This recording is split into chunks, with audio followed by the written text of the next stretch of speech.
podcast. But I don't know if I don't have any friends. it's fucked up. Alright. We back for episode 15. My name is Liam. I'm Nick. We're on the floor today because I just removed my couch to replace it with a desk, so hopefully we're gonna have some seats by next week. I hope so. But how's everything going? Besides this beautiful sunset that's out here. Things are going well. It was a pretty what's the word? It's kind of a boring day. Not much happened. Nice. You want to talk about that sales call before? I mean, yeah, I could. Yeah. What happened? Well, Give us the rundown. I didn't really follow the game plan I normally would on a sales call. Yeah. I ended up turning it into more of like a coaching call than a sales call. Sort of presented me with the pain that he was having, right? And I kind of dove into it, but instead of going deeper and deeper into it, I sort of just started coaching him. And I think the reason is because he was very much like me. He had a lot of the same issues that I struggle with, namely like consistency, focus, etc. So I just wanted to jump in and sort of start helping him. But I think that by doing that, he actually isn't going to listen to my advice. I probably should have gotten deeper into his pain first, like you would normally in a sales call. Yeah. And so he wouldn't have been able to purchase what I offer anyway, because he didn't have much money. Yeah. So I didn't really miss out on much. What I did miss out on, though, was I wasted my time, because had I gone into his pain, he would have actually listened to what I had to say. Yeah. But I didn't. So I just gave him a bunch of advice that he's not going to use, and so he's just going to have to learn the hard way. And maybe he'll come back. Maybe. That's what I'm banking on. That might be the value of it, is that he's like, oh yeah, I actually do have to build my audience instead of trying to build an NFT to fund my esports organization that has 20 followers. So yeah, I mean, hopefully he comes back and realizes that I was right, and then maybe he has money then and I can convince him to pay me for some consulting. But yep, my loss, his loss. Everyone lost. Everyone lost, but I learned. So I learned that not to turn it into a coaching call, to keep it as a sales call. Yeah. Well, I feel like there's so many people out there that like you just can't, like we've talked about it on here before, but that just like people need fundamentals before they can even like deal with like a coach or somebody who's going to help them out. Well, no, I think I definitely could have helped him, and he would have listened had I done it properly. Yeah. Because I didn't give him enough pain. Well, he has pain, but I didn't dig into it. If he was in a state of more pain, and then I increased my authority and like presented him with a solution, he would have been more willing to listen to what I have to say and probably would have followed through on it. Yeah. But because he presented me with pain and then I instantly went into coaching mode, he was a little bit more like resistant to my advice. So had I actually just followed the script like I normally do, he would have actually taken my advice more seriously, probably. Yeah. If not, bought something I had to offer. But Yeah. like I said, he didn't even have the money to buy what I offer. Yeah. So the only reason I feel bad about the call is because I don't think my advice is actually going to help him. And it's not going to be beneficial for either one of you. Yeah, other than the fact that I learned that I'm never going to coach on a call like that again. Right. Always going to dig into the pain, no matter how much I like you, no matter how much I relate to you. Yeah. The best thing I can do for you is actually to just go through the natural process that I normally do. Right. No, that shit is hard. Especially when you like relate to somebody and you're like, fuck, yeah, dude, same age as me, like same like struggles too. Yeah. Like a lot of it, I was like, damn, bro, you're like a younger version of me, like mentally, I guess. Yeah. Where he was like in the same kind of mind frame I used to be in. And now that I've made so much progress, I was like, dude, I just want to like get you up to another level. But I was unable to do it because, again, didn't stick to the plan. Yeah. Gotta stick to the plan, man. You got to. Yeah. All right. So for today, I want to talk about that because I feel like it's like pretty valuable just to hear. Yeah. But today, we're going to talk about addiction in all aspects. The four things we're going to mainly talk about that like both of us have some relatability on is drugs, porn, video games, and social media. Yeah. So just give me baseline, like what addictive behavior looks like in your life or has looked like before. Well, in the past, I was definitely addicted to video games. Let's just start with that one then. Yeah, so video games, I'd say like started when I was in middle school probably. Yeah. I'm not sure exactly why I got addicted to it other than the fact that it just releases a massive amount of dopamine and simulates like reality. And it makes you feel like you're progressing at something. Yeah, that's what I mean. It makes you feel like you're progressing at something. It simulates actual success in real life when it's not. And I had like friends on there I would play with all the time, and it got to a point where my addiction was so bad I was lashing out at everybody else around me who would keep me from playing the games that I wanted to play, and that created a lot of problems with my family and whatnot. Right. So that addiction, I remember. yeah, it's the only addiction that I've ever had that has actually like negatively impacted my life and the people around me, which is good. Right. Haven't gotten to any addiction further than that. So I had to just completely cut it out. I don't own a console or anything where I live. Wait, really? Yeah, I don't even have a TV. Like, damn. I very rarely play video games. If I do, it's in like a very short binge now where I'll like play Minecraft for like 2 days straight. Yeah. Something like that. Or I'll just like, come over here and play Minecraft with you guys or whatever. But I know that that's like something I need to keep in check because I went through a season of addiction for, I don't know, maybe 4 years or something like that, 4 or 5 years. And yeah, it wasn't healthy. It was not good. Yeah, now you have the tendency.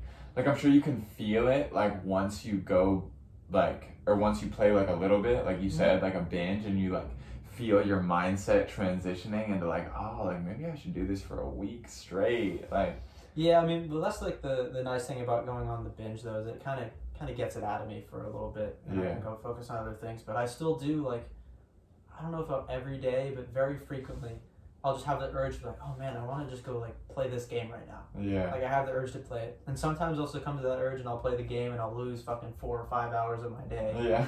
Right? But then, I mean, I've been getting better at it where I'll like, all right, but before I go do that, I'm going to get this done. And by the time I'm doing it, I don't even want to play the game anymore. Yeah, that's the secret, bro. Like I know like the most like important one and like relatable one I can touch on is drugs. And like I think drug addiction and alcoholism is like even like a little bit more complicated because not only can you be addicted to the habit and glamorize the habit, but then drugs on their own are already addictive. So there's a whole nother level to it. But that's a big thing that I've found in sobriety is that like, I don't know if we've talked about it on the show, but I'm 3 years sober, like off of everything, like weed, alcohol, done. Yeah.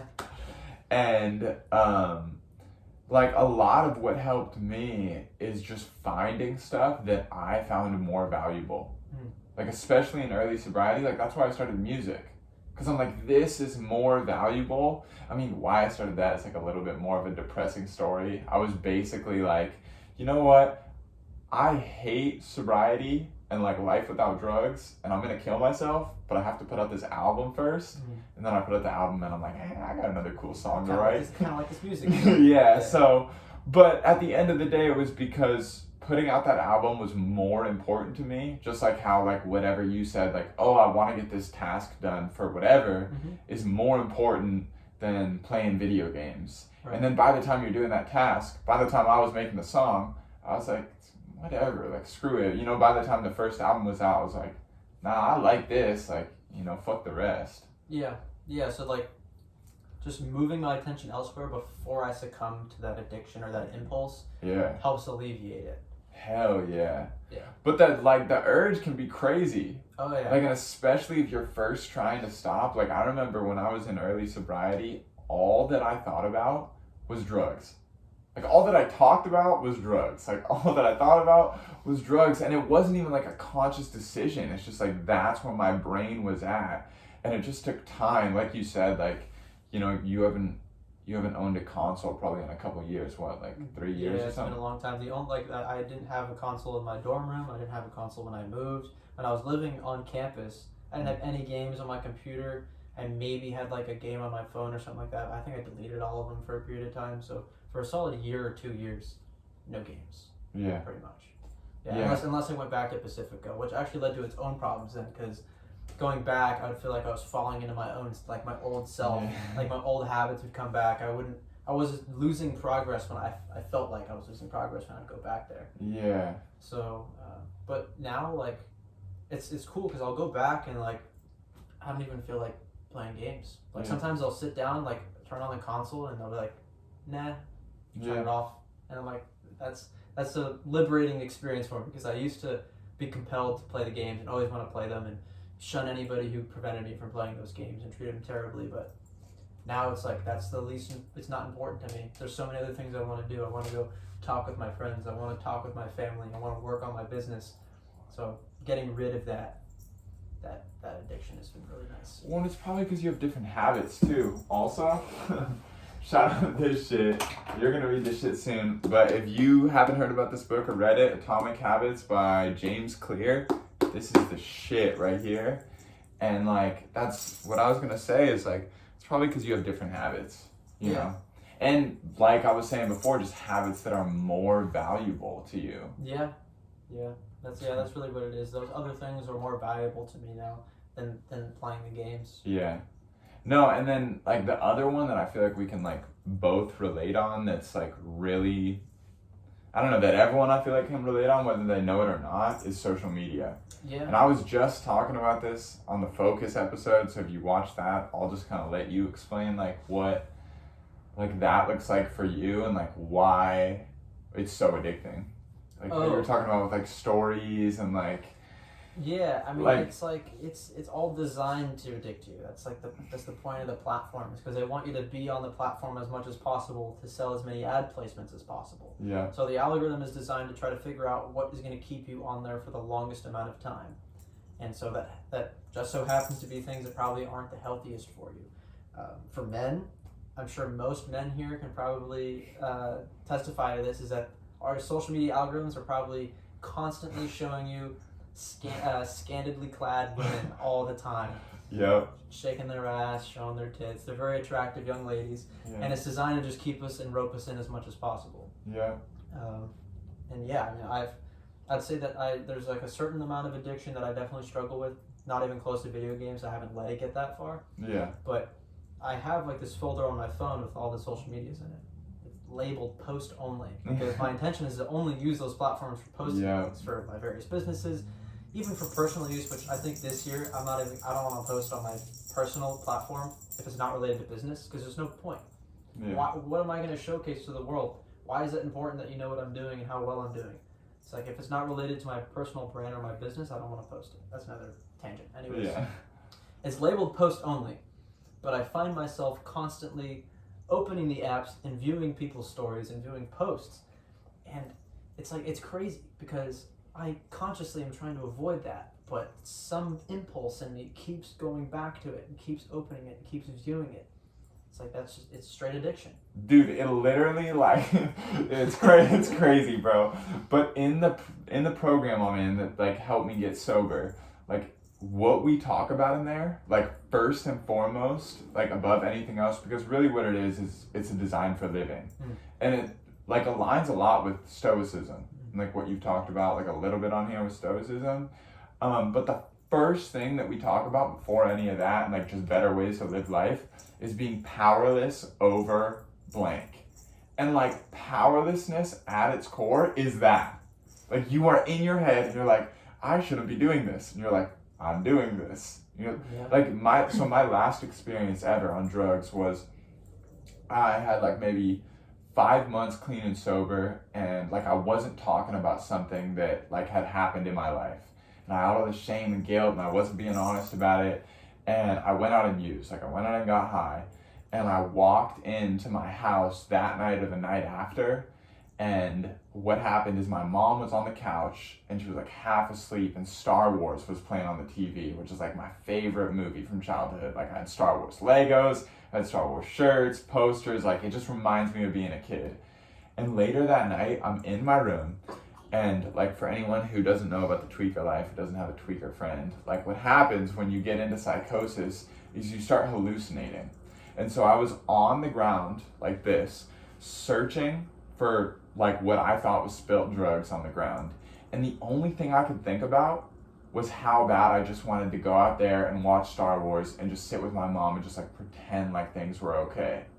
And that is powerlessness. It's a very extreme example. You know, like most people aren't going to relate to that exact scenario, but the feeling is the same thing that you described in social media, where you're like, I don't want to be doing this, or I want to be doing something else.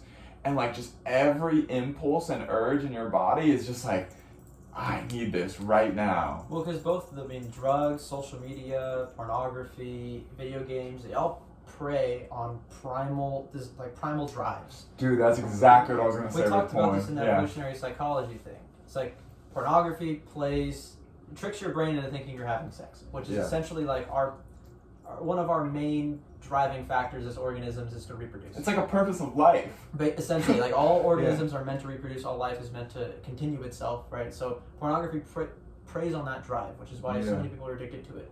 Social media does something similar. We're social animals. For millions of years, we've been, we've evolved to be these social creatures who depend on our community, who want to understand where we lie in the social hierarchy, who want to form bonds with other animals in the tribe so that we can be comfortable and supported by people. So that's why we seek validation. We want to reaffirm ourselves in our tribe constantly to make sure that we're secure in it, because that's how we've survived. So it preys on that. Drugs are literally just your chemicals. So they cut all the bullshit. They're like, we're going to fuck with your brain. We're just going to make you feel as good as possible in every way that shouldn't be humanly possible. Right. Have fun with that. Yeah, so that'll fuck you up. And then video games, they basically, like I said before, simulate real life. That feeling of progress, the feeling of success. Yep. And that's another thing. That's what allows us and motivates us to ascend hierarchies and dominate and succeed, is that dopamine motivator chemical that video games release so much of in your pursuit of fake accomplishments. Well, even like when we play Minecraft, like if we haven't talked about it on here before, we get together sometimes, because my girlfriend plays Minecraft, and like we used to play when we were in middle school. Shout out to Nutflap 3000. Yeah, shout out Nutflap 3000. But we'll all play Minecraft together, and even in that, like I've never really had like a real urge to play video games, just because like I grew up not wanting to be in the house at all. So I just like, it was never a thing for me. And I just got into other stuff earlier. Yeah. So you pick one at one point. But even with Minecraft, it's like, I'll spend 2 hours like herding animals through this side of the mountain and getting them to a gate, and like I will feel so accomplished. I'm like, look at what I just did. Like I have a farm of animals. I breed them, like they will now feed me, and like I've done nothing. Like I honestly haven't actually eaten in like 4 hours. Right. And it's this sense of like, oh, I'm accomplishing so much, and like this is real life, and like look at everything I've done for myself. Right. Yeah, and so that's how video games rope you in. Yeah. And then with pornography, I've personally never been addicted to pornography, but I know there are many guys who are addicted to it, and that's a fucking killer, man. Well, dude, so I've watched, like, right when I was getting into, like, all the different guys on YouTube, like, I watched a lot of Jordan Peterson's stuff, because he talks a little bit around, like, pornography, and just, like, he talks a lot about just the human brain, and I actually want to read one of his books. I've read 12 Rules for Life. It's one good. of the most profound books I've ever read. You know how I write book reports on stuff? Yeah. Like, after I read that book, I was like, I have no idea how to write a book report on this. It was like every chapter. 12 Rules for Life? Mm-hmm. Okay. Every chapter was just ridiculously profound and had all of these like nested things in them, and I was like, I don't know how to like summarize this in 3 pages. There's no fucking way. Yeah. I'm gonna have to like reread it a couple of times and try to like extract certain key ideas, but it was crazy. I'm gonna listen to it probably. Yeah, just because I know it's so intense that like I'll just need like, even if I have the book, I'll need to hear it too. I do recommend that book though. It's crazy. Yeah. It's a crazy book. No, I'm gonna check it out. But even with pornography, something that he brought up that I was like, damn, I've never thought about it like that. Like you said, it's in our most primal urge to reproduce. Mm-hmm. And over the last 20 years, we have basically, like any man who has a smartphone or a computer, has the option to view the most beautiful women in the entire world. Like the history of mankind. In the history of mankind, naked and having sex. Yeah.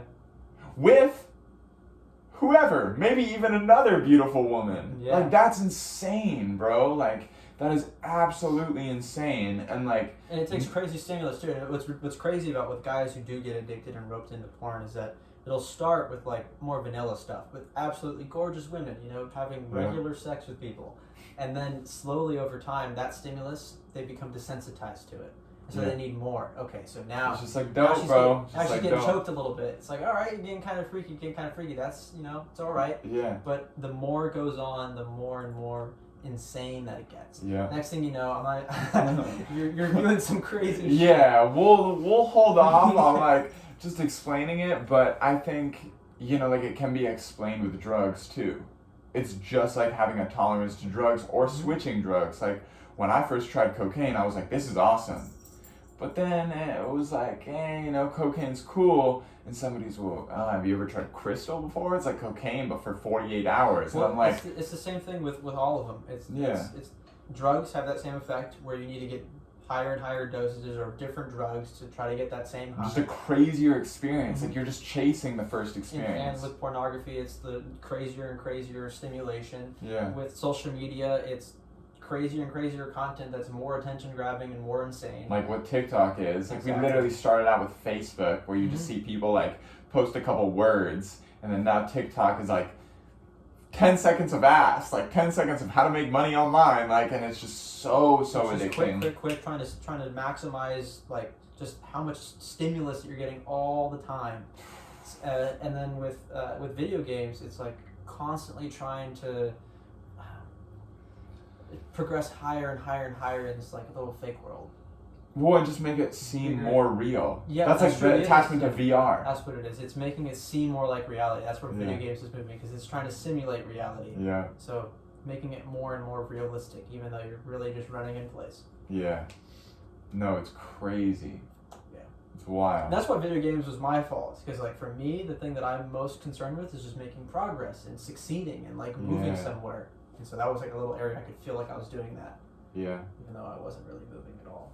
Well, and I think even for me, like, I've never thought about this, but I would argue that the reason that drugs became my thing is because I was so discontent as a young kid, even before drugs. Like when you knew me, like before I started getting into drugs, I was just sad. I was just sad. I was just anxious. I just was very lost in my life. Like my family life at that time was just kind of messed up. And so what I started to chase was happiness. That's what I put at the pedestal. It's like, if I could just be happy, then I'll be all right, And then it was like, well, I could get happy if I had some kind of spiritual realization. I was like, oh, well, what about psychedelics? Right. Maybe I can have this, and then I can get happy. And then that wasn't working. I'm like, well, I can do this thing that'll make me instantly happy. And so that was like the most valued thing in my life, is just happiness. And so I just started chasing that in any way that I could get it. If you're chasing happiness and bliss, you're probably going to fall into drugs. Yeah. If you're chasing a feeling of progress and success, you're probably going to fall into video games. If you're chasing validation from other people, you're probably going to fall into social media. If you're just a horny bastard, you're probably going to fall into pornography. Yeah, it's like all these traps prey on these desires, and so whichever desire you have that's like the highest, you're more likely to fall into that trap of that fake version of it. Yeah. So you need to just look at that fake version of it and identify like what's behind it and try to see, okay, what's real from like what's the real version of this that I'm striving for. Yeah, and this is exactly what I was about to bring it to, is like kind of like how people can like recover from these things. And I think where you were going with it is like, how can you replicate whatever that's giving you, but in real life? So that like maybe if like you're struggling a lot with porn, maybe what you need to do is you just need to go out to the club or to the bar and just try to meet some people. Like you're not going out there to be like, I need to get laid tonight. But maybe you just need to go to the bar and just social skills. Yeah, just go buy a girl at the bar a drink. Yeah. Just talk to her. It's gonna take work. You're gonna fail. You're gonna get blown out. Yeah. But eventually you're gonna get blown. Yeah. That's that's with everything though. It takes effort. Effort, and that's why we fall into these traps. Is because with social media you can get validation instantly without any effort. In real life, to be validated by other people, you need to be valuable. So, and you can appear valuable on social media and get all the likes and clicks that you want. With pornography, you can have sex with the hottest chick in the world in your imagination with no effort. In reality, you actually have to put in some work. You have to be a decent human being. You have to have some game. Yeah. With video games, you can win the day. You can be the hero. But in order to do that in real life, it takes discipline, it takes commitment, it takes effort. It does, I guess, take that in video games too. That's just why it's it really does simulate reality because you Yeah. have to work to succeed. Yeah. But like, what are you actually succeeding at? You're Yeah. not getting anything that's tangible that's actually going to move you forward in life, that's actually bringing value to other people. Right. It's crazy, man. No, it is crazy. I think like that's really like the biggest thing with it is that just as long as you can figure out like, and where do you think that desire, that would be like the last thing I think is really important, is where do you think that desire to change comes from? Is it because like video games get to a point, or whatever your addiction is, gets to a point where it's no longer serving that like initial feeling that it was at some point? I think for me, Like there's like a rock bottom somewhere? yeah, for me, the desire came from seeing how it affected me and how I was affecting my environment. Me too. And how it threatened my security. Yeah. Because I was aggressive and lashing out at people who were preventing me from basically going full on into video games like all the time. Yeah. And that tarnished relationships, and I depended on those relationships for my security, like my family relationships. So that was like, okay, well, something needs to change. Yeah. That's where the change was for me. So yeah, you do kind of hit like a bottom where you realize, oh, this is unhealthy and is detrimental to my life. Right. I think like I don't know how else you get out of an addiction until you start to see like how unsustainable and dangerous it is. Yeah, I think you just have to get to a point of like a rock bottom. Yeah. Is that you have to get to a point where you're just fed up. Mm-hmm. Like that last experience I Like had you on said. drugs, I was like, holy shit. Yeah. Like I could literally think something completely opposite and not be able to do it. Because my powerlessness over this thing is so strong that it's changed my behavior and damn near my brain. You know, yeah, and like, I don't, and like, and that's just like a survival thing. You eventually recognize like, oh, this thing that I've been doing for so long to get this certain stimulus out of is ruining my life. yeah. And I won't be able to enjoy anything if my life is completely ruined. So we got to change course. Yeah. I think that's the only way you can really get out of it. Me too. Is to just hit that, because everybody can tell you, oh, this is unhealthy, this is bad for you, this is gonna ruin your life. But until you see that fucking cold dark floor, you're not gonna change. Yeah. Yeah. But I think, you know, like once you hit that, the most important thing is to take that opportunity, because that feeling doesn't last forever either. Yeah. You know, is once you're there and you're like, oh, this is bad, like get the move on. Yeah. You know, like whatever habit needs to change, whatever new thing you need in your life, like just move towards that. Luckily, I was smart enough to recognize that, but I don't think I'm not addicted to something. I think I have a really strong addiction, and I've chosen it in a calculated way. Me too. I'm very much addicted to just getting better all the time. Yeah. Like, that's my addiction. I just want to improve constantly. I can't think of anything else I'd rather do. That is the actual sense of progress that I've replaced video game progress with real life progress. Right. So get addicted to the thing that's real. Yeah. Right? And that's okay. That's okay. Yeah, no, I think that like if you find something to replace your addiction with, like I know for a lot of drug addicts and alcoholics, they'll get nuts about working out. Mm-hmm. Like as soon as they start, because that's something that's like dopamine right away. Like you feel good, you even look different, you got the pump, like, and that's like a healthy addiction you can replace. I mean, everything can be taken to an unhealthy point, you know, like even work can. Well, here's the thing. That's why I've carefully chosen my addiction. Yeah. Because better, by definition, is always the best thing. It's better. Right. So it's like, okay, I'm not addicted to work, because if I go too far in work, that's not better, is it? Yeah.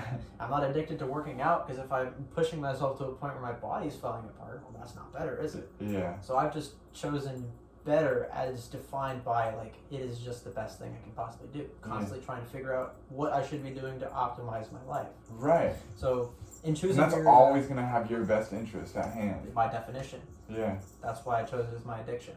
Yeah. I think it's the best. It's the only addiction that you should really have, because any other addiction can be taken too far and have negative consequences. Yeah. Yeah, and I think just being addicted to constantly improving. Mm-hmm. In whatever field that is, you know, like if you're really passionate about this one thing, and like even if it's more specific, like even if I was to say, oh, I'm just addicted to making music, you know, and just being in the studio all the time, well, if I want to like feed that addiction in the best way, then I have to rest and take days off because Yeah. my time in the studio isn't going to be as good, and I'm not going to be like as fulfilled. Healthy addictions require balance. Yeah. Yeah, and so they mutually they support your life in that way, because in order for you to continue in that activity, you need to have balance in your life. Right. In order for me to be constantly improving, I need to have balance in everything, Yeah. or at least some balance. I agree. Any closing thoughts? That was a banger. I guess my closing thought would just be to watch yourself carefully, Yeah. because I think a lot of people pretend like they're not roped into these things, or they don't recognize how roped into them they are. And I'm probably more addicted to things than I would like to even admit to myself. Yeah. Like, maybe I am more addicted to porn than I'd like to think. Yeah. You know, I don't view it all the time or whatever, but, you know, I haven't stopped for 5 years. Yeah. So, I don't know. Maybe I am. Yeah. So you got to just be careful and kind of watch yourself and really ask yourself the hard questions about, okay, is this what I'm doing here healthy? Do I have as much self-control as I like to think I have? Yeah. Awareness. Yeah, self-awareness. Awareness. Exactly. Awareness is like the key. Like if you can really look into yourself and just be like, oh, like, is this the unhealthy thing? Like, am I using this in a way to feed, you know, some urge that I'm not getting a better way? Or am I using this to escape in some way? Like, it's crazy, you know? And then, yeah, the other thing that we said too would be to look at where your impulses are, like what you're like trying to get out of these unhealthy sources, like with social media, validation, or like with video games, progress. And then try to think about, okay, that's the root of my addiction. Where can I get that in real life that's going to be good for me and everyone else around me? Yeah. And then go pursue that instead and try to get rid of that fake stimulus and go for something real. Yeah. Yeah, that's my closing thoughts. Hell yeah. Dude, good episode. We'll see you for 16. Awesome.